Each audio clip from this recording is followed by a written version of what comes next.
What's up YouTube? Welcome back to my channel. Today's video is going to be a little bit shorter than my previous one, simply because the program that we're going to be using today is very simple and very easy to use. It does come with its own unique set of limitations that I'll cover in this video, but if you don't like the previous automation tool that I've showed, this one might be more interesting for you.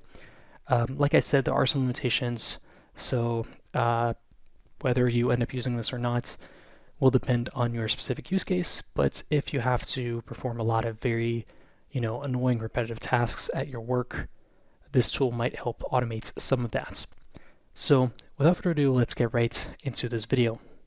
So the first thing that you guys are going to want to do is you're going to want to go to tinytask.net, and once you're on this website, you're going to click on version 1.7.7. You can't click on download for some reason, but once you download this version, or whatever the latest version is, you can launch tinytask.exe. You don't need to install anything, you can just double click it and it'll work. And yeah, I'm just gonna give you guys a quick demonstration of what you can automate with this. So let's say that I want to fill in this form. We can click on record, and now the program is going to basically record my mouse and keyboard movements and strokes. So I'm just going to fill in some random data here, maybe scroll down a little bit,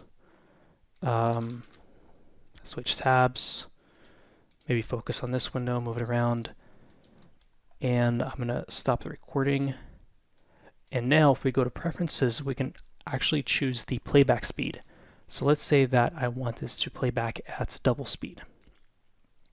I'll just click there, and now if I click on the play button, as you guys can see, my mouse is making the exact same movements, and my keyboard is also going to, type out the same stuff that I was typing before. And I believe even the, no, not the scroll wheel actually, the scroll wheel does not seem to work. Actually, let me try that again. Maybe I just wasn't scrolling. Okay, so it doesn't actually record the scroll wheel. That is super interesting. Anyway, I'm just gonna perform some more actions, and let's see. Let's play this back at 100 times speed. I'm actually curious to see how fast that will be. And wow, yeah, that is is really fast. So as you guys can see, there are some limitations. You can't really scroll. I guess if you want to scroll, you'd have to actually move the scroll wheel. And obviously if you change the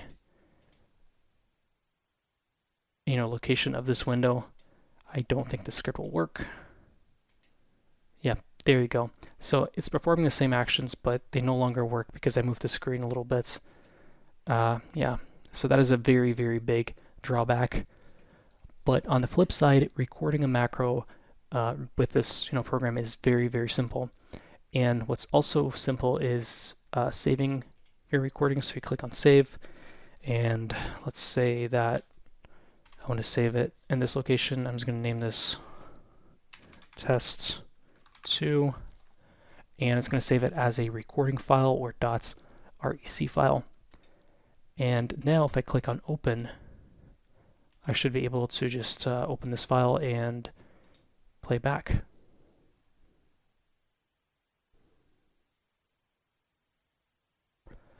And there's another option of actually saving your files, and that is by clicking on this exe button.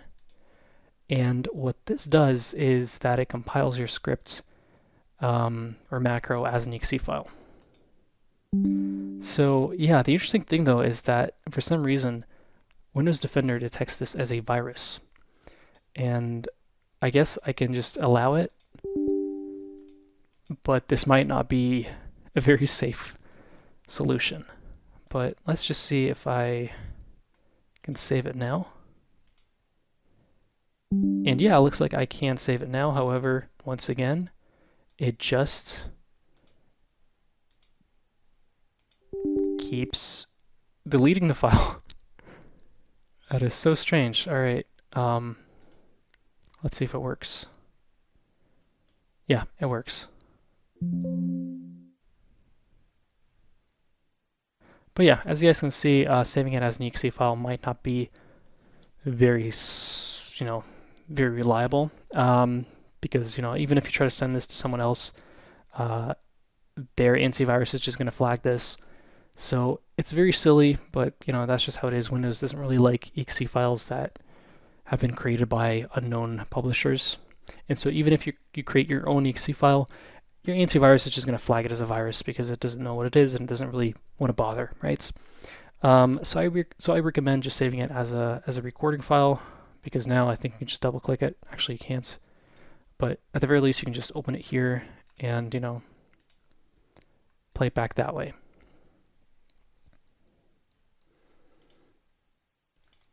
Though with an exe file you can just double click it and it'll work. But yeah, that is going to be it for this video. If you guys are interested in seeing more automation videos, for example, on how to automatically fill in forms and how to make it so that you can have kind of dynamic data. For example, let's say that you have I don't know, an Excel sheet with personal data, and you want to use data from that Excel sheet, and then automatically fill that into a form. I could make videos on that. They probably won't be on any of these tools, but yeah, let me know if you guys are interested in that. But yeah, with that said, if you guys enjoyed watching this video, then make sure to leave a like or comments down below. And yeah, I'll see you guys in the next one.